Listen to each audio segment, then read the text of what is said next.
بسم اللہ الرحمن الرحیم۔ میری عمر اس وقت 7 سال کی تھی جب والد اس دنیا سے رخصت ہوئے اور امی نے بیوی کی چادر اوڑھ لی۔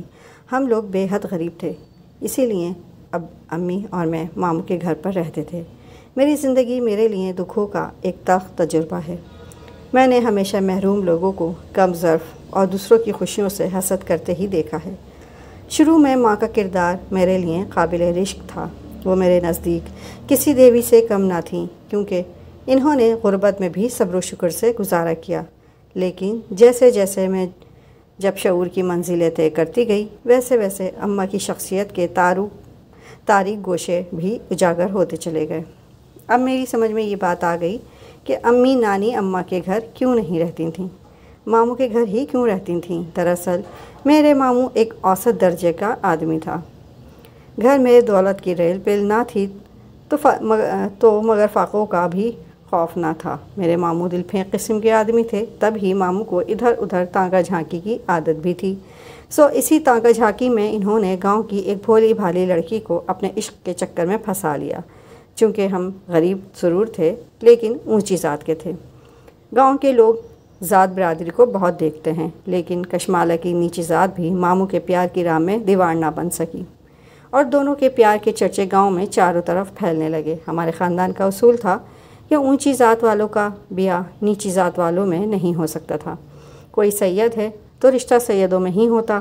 قریشی اپنے رشتے قریشیوں کے ساتھ ہی جوڑتے تھے۔ گاؤں میں تب کوئی ایسی مثال نہ تھی کہ رشتہ ہم پلہ لوگوں میں نہ ہو۔ کشمالہ گاؤں کی سب سے زیادہ خوبصورت لڑکی تھی، مگر ذات کی نیچی تھی۔ لیکن پھر بھی جب ماموں نے نانی سے کہہ دیا کہ وہ کشمالہ کے علاوہ کسی سے شادی نہیں کریں گے، تو جیسے نانی اماں پر قیامت ٹوٹ پڑی۔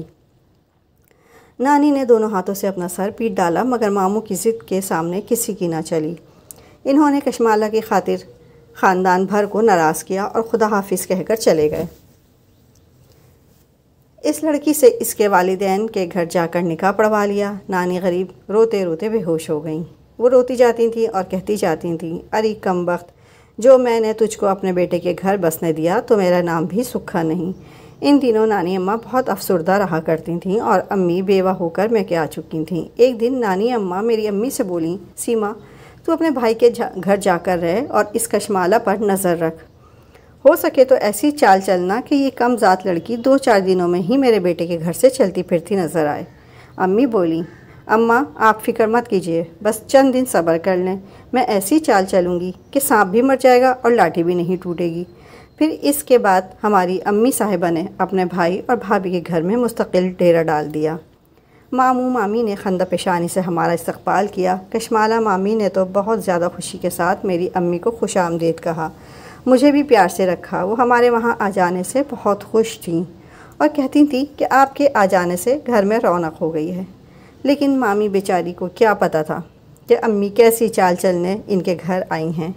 ماموں کی کشمالہ سے شادی کے 1 سال بعد ایک لڑکی نے جنم لیا جو بہت خوبصورت اور صحت مند تھی۔ اس دوران امی پیار و محبت سے اپنی بھابھی کے ساتھ رہتی رہیں اور بچی کی دیکھ بھال کے بہانے ماموں کے ذہن کو گرفت میں کر لیا، تو غیر محسوس طریقے سے ان کے گھر میں زہر پھیلانا شروع کر دیا۔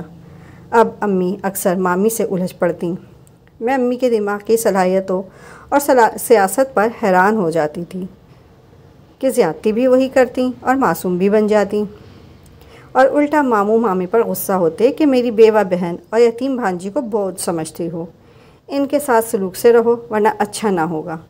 وہ بیچاری سمجھ نہ پاتی کہ کیا کرے، خود اپنے ہی گھر میں آپ چور بن کر رہ گئی تھی۔ میں حیران ہوتی کہ کشمالہ مامی میں تو کوئی برائی نہیں، پھر میری امی کیسے برائیاں تلاش کر لیتی ہیں۔ مجھے وہ اچھی لگتی تھیں، مگر امی نے مجھ سے مامی کے خلاف الٹی سیدھی باتیں کر کے مجھے ان کے خلاف کر دیا۔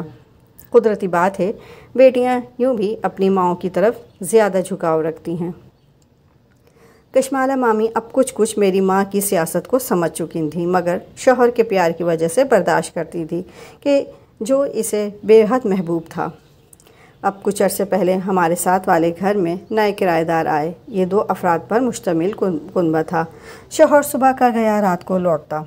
اس کی بیوی عارفہ بہت خوبصورت تھی۔ وہ اکیلی ہوتی تو مجھے بلا لیتی، یوں ہم سہیلیاں بن گئیں۔ وہ بڑی رنگین مزاج تھی اور ہر وقت بنی سنوری رہتی۔ مجھے بھی اس نے سجنے سنورنے کا شوق دلایا۔ وہ ہر ویکینڈ پر اپنے شوہر کے ساتھ فلم دیکھنے جاتی اور اگلے دن مجھے اس کی سٹوری مزے لے لے کر سناتی۔ ہمارے گھر میں لڑائی تو روز کا معمول تھا۔ اب تو امی اور کشمالہ مامی میں ہاتھا پائی تک نوبت آ گئی تھی۔ واقعی امی نے ان کا جینا حرام کر دیا تھا۔ ایک بار ایسی لڑائی بڑھی کہ امی نے مامی کی چٹیاں پکڑ لی تو انہوں نے میری ماں کا گریبان پھاڑ ڈالا۔ میں گھبرا کر پڑوس میں گئی اور عارفہ کو بلا لائی۔ مجھے ہاتھا پائی سے بہت ڈر لگتا تھا۔ عارفہ سے کہا، خدا کے واسطے ان دونوں کو چھڑا دو ورنہ یہ ایک دوسرے کا خون کر دیں گی۔ عارفہ نے ان میں بیچ بچاؤ کرایا۔ جب ان دونوں میں لڑائی ختم ہوئی تو میں اس کے لیے چائے بنانے چلی گئی۔ اتنے میں ماموں بھی آ گئے۔ انہوں نے جب عارفہ کو دیکھا تو دیکھتے ہی رہ گئے۔ وہ گھبرا کر جلدی سے بھاگ کر اپنے گھر چلی گئی۔ اب روز ماموں عارفہ کے بارے میں پوچھتے اور وہ ماموں کے بارے میں مجھ سے کریدتی۔ میں دونوں کی ایک دوسرے میں دلچسپی سمجھ گئی۔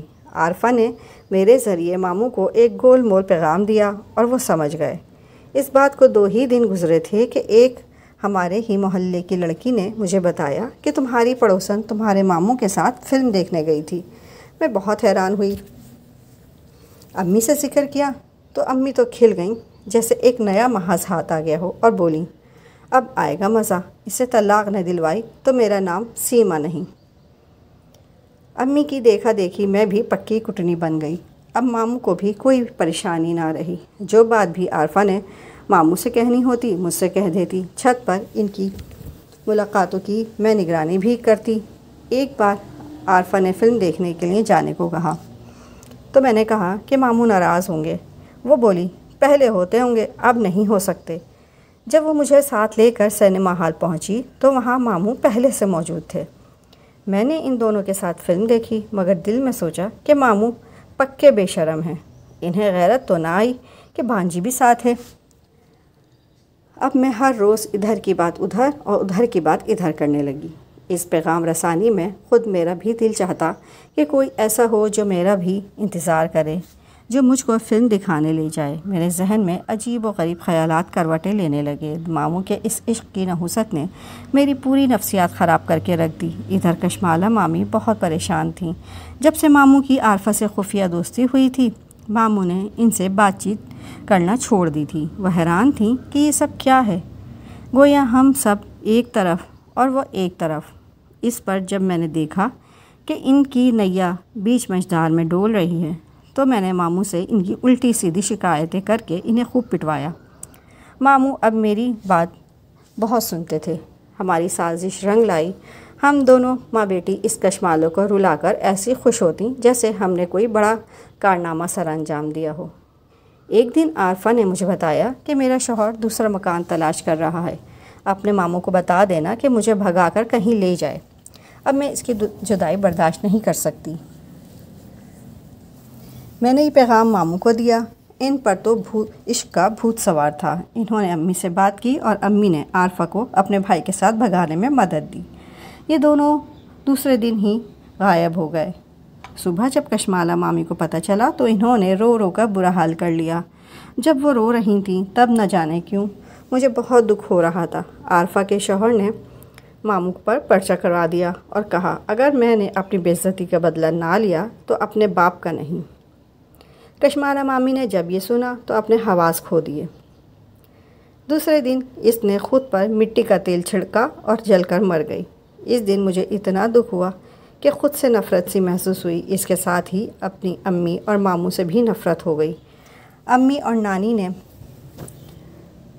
تو سکھ کا سانس لیا کہ اچھا ہوا خود ہی جل کر مر گئی، مگر ان کی یہ باتیں اب میرے دل میں درد بن کر اترنے لگیں۔ ایک دن میں کہیں جا رہی تھی کہ ایک 12 سال کا لڑکا میری طرف بھاگا ہوا آیا اور میرے سر سے چادر کھینچ لی۔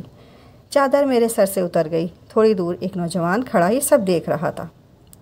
اس نے لڑکے کو برا بھلا کہا اور میری جانب آ کر پوچھا، آپ نے کہاں جانا ہے؟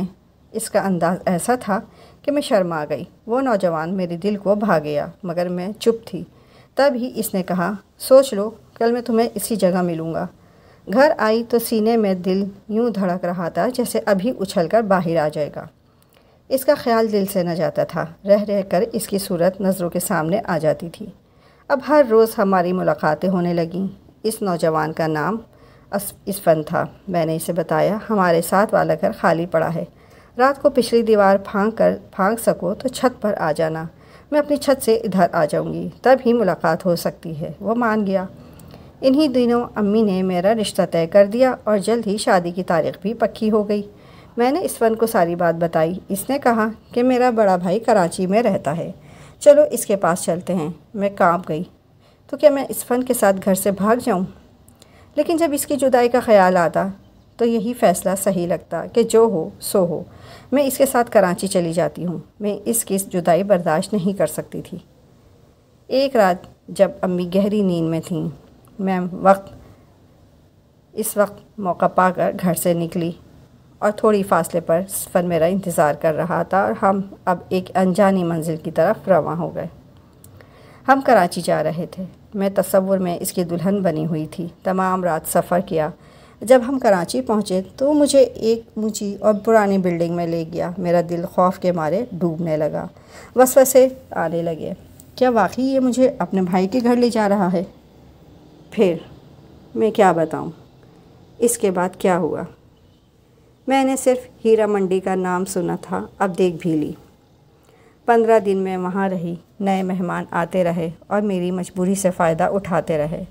اب پتہ چلا کہ مجھے کس سازش کے تحت یہاں لایا گیا تھا۔ عارفہ کے شوہر کو اندازہ تھا کہ میں ہی اس کی بیوی کی پیام رسانی کرتی ہوں، کیونکہ ان کے گھر صرف میں ہی آتی جاتی تھی۔ ماموں سے بدلہ لینے کے لیے اس شخص نے اپنے بھائی کو میرے پیچھے اسی مقصد سے لگایا تھا کہ میں اس کے فریب میں پھنس جاؤں، اور میں بے وقوف لڑکی واقعی اس کے جال میں پھنس ہی گئی۔ اس نے قسم کھائی تھی کہ وہ اپنی بے عزتی کا انتقام لے گا، سو اس نے لے لیا۔ اس نے سوچا ہوگا کہ بیٹی نہ سہی بھانجی سہی، بھانجیاں بھی تو بیٹیاں ہی ہوتی ہیں۔ یہ سب کیا دھرا میری ماں کا ہی تو تھا۔ آخر ایک پھول والے کو مجھ پر ترس آ گیا جو اس بلڈنگ میں گجرے پہنچانے آیا کرتا تھا۔ اس نے کہا اگر تم چاہو تو میں تم کو یہاں سے بھگا سکتا ہوں۔ میں نے اس پر بھروسہ کر لیا۔